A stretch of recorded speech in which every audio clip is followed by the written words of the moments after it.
नमस्कार। कच्चे तेल यानी क्रूड ऑयल के बाजार में ना इस वक्त एक जबरदस्त क्लैश ऑफ नैरेटिव्स चल रहा है।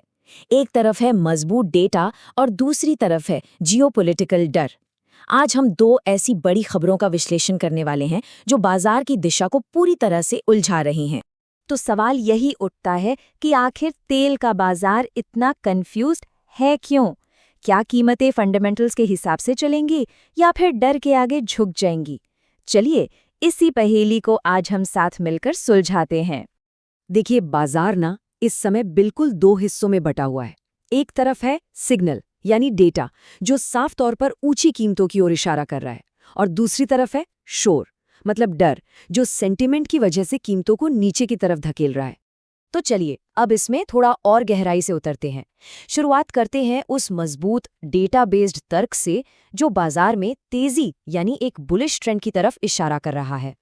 तो सबसे पहले बात करते हैं उस अच्छी खबर की जो फंडामेंटली बाजार के लिए काफी पॉजिटिव है। अंतर्राष्ट्रीय ऊर्जा एजेंसी यानी IEA की ताजा रिपोर्ट कुछ ही घंटे पहले जारी हुई है। IEA ने साफ शब्दों में 2026 के लिए ग्लोबल ऑयल डिमांड फोरकास्ट को बढ़ा दिया है। जी हाँ, उनका कहना है कि दुनिया में तेल की खपत पहले के अनुमानों से ज्यादा होगी, और सिर्फ इतना ही नहीं, उन्होंने अपने सरप्लस आउटलुक को भी कम कर दिया है।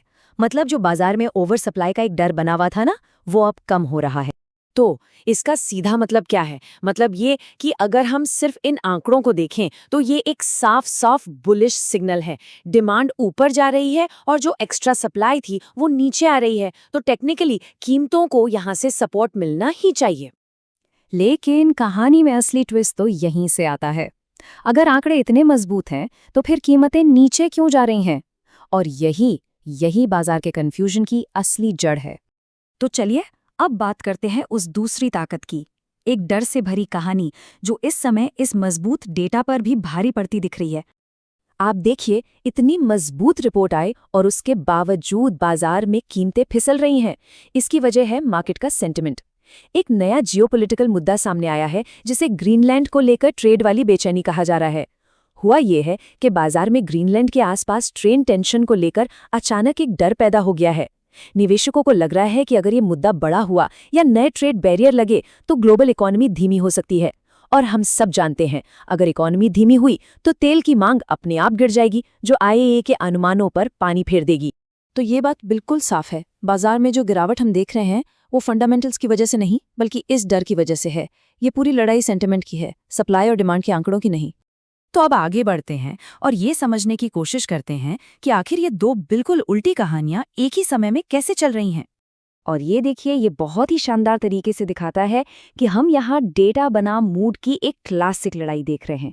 एक तरफ है डेटा यानी IEA रिपोर्ट जो कह रही है कि देखो, भविष्य में तेल की जरूरत है, बाजार टाइट होने वाला है।